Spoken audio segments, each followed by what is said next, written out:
क्या दलितों को हमेशा गद्दार रहना चाहिए?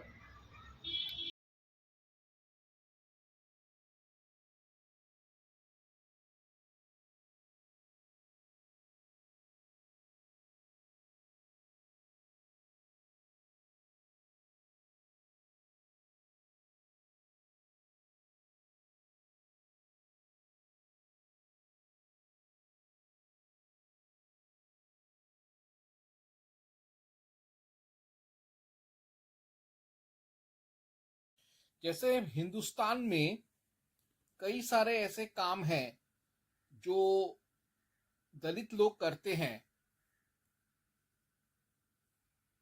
वो सारे काम विदेशों में भी किया जाता है। मैंने स्वयं अमेरिका में देखा है, कचरा उठाने वाला, गटर साफ करने वाला वहां पे मानव ही कर रहे हैं। लेकिन जब तक वो लोग साफ सुथरा होते नहीं हैं, वो लोग चैन से नहीं बैठते हैं। वो निकृष्ट काम करने के बाद भी वो लोग साफ सुथरा होकर किसी भी होटल, किसी भी रेस्टोरेंट, किसी भी बार में जाते हैं। लोग उनके साथ एकदम खुले मन से, खुले विचार से उनके साथ मेलजोल करते हैं। तो यानी सो कॉल्ड लोग जॉब करते हुए भी ये विदेशी लोग अपने साफ सफाई का, हेल्थ और हाइजीन, क्लेanलीनेस का, सैनिटेशन का ख्याल रखते हैं। इसीलिए लोग उनको समाज में एक्सेप्ट भी करते हैं। उनका काम खत्म होने के बाद उनके साथ नॉर्मली बिहेव करते हैं। प्राचीन भारत में भी शौच और साफ सफाई पर बहुत ध्यान दिया जाता था। और उस जमाने में तो और भी देते थे, क्योंकि उनको डर था कि कोई बीमारी ना लग जाए। और जो शूद्र, चांडाल गटर साफ करते हैं, रास्ता साफ करते हैं, झाड़ू पोछा करते हैं, कपड़ा धोने का काम करते हैं, शमशान घाट में काम करते हैं, मरा जलाने का काम करते हैं, मरे हुए जानवरों को दफनाने का या जलाने का काम करते हैं, उन लोगों पर तो और भी नियम था कि वो साफ सुथरा रहें, ताकि वो खुद भी बीमारी से बचे, परिवार को भी बीमारी से बचाएं, आस पड़ोसियों को भी बीमारी से बचाएं और समाज और राष्ट्र को भी बीमारी से बचाएं और संक्रमण ना हो। तो इसी से प्रमाणित होता है कि प्राचीन भारत में शूद्रों को भी साफ सुथरा रहने का, नहा धोकर सुगंधित तेल और इतर वगैरह लगाने का अधिकार था, और उनको ये ऐसा करने के लिए प्रोत्साहन भी दिया जाता था। तो इसके लिए मैं पहले पढ़ूंगा गौतम धर्म सूत्र 2.1.51 टू 53। तो मैं अभी पढ़ रहा हूं गौतम धर्म सूत्र 2.1.51 टू 53, जो कुछ ऐसे कहता है।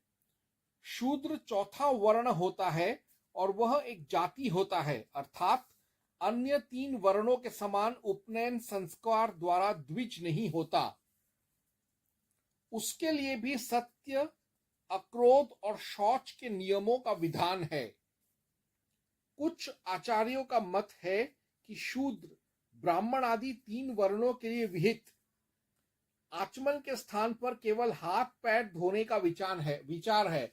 यानी नहाना, दंत मंजन करना, कुल्ली करना, गार्गलिंग करना, साबुन लगाना, तेल लगाना, कंघी करना, साफ सुथरे कपड़े पहनना, साफ सुथरे परिवेश में रहना, इतर लगाना, खुशबू लगाना, सुगंधी लगाना, ये सब करना शूद्रों के लिए बहुत अनिवार्य था। उनको भी ये करना बहुत जरूरी था। और अब मैं पढ़ूंगा मनु 10.63। मनु 10.63 कहता है, हिंसा ना करना, सत्य बोलना, चोरी ना करना, पवित्र रहना और इंद्रियों का संयम करना, यह चारों वर्णों का धर्म अर्थात शूद्रों के लिए भी मनु ने संक्षेप से कहा है। इसी से मैंने प्रमाणित कर दिया आज खुद पढ़कर कि शूद्रों को भी साफ सुथरा रहने का पूर्ण अधिकार है। जबकि भीम आर्मी के गे भीम जिहादी ये कहते हैं कि प्राचीन काल में शूद्रों को नहाने, और साफ सुथरा रहने, स्वच्छ कपड़े पहनने का अधिकार नहीं देते थे ब्राह्मण, यह उनका प्रोपेगेंडा है, उनका झूठा प्रचार प्रसार है। बल्कि शास्त्रों में तो शूद्रों को भी शौच के सारे नियमों को पालने का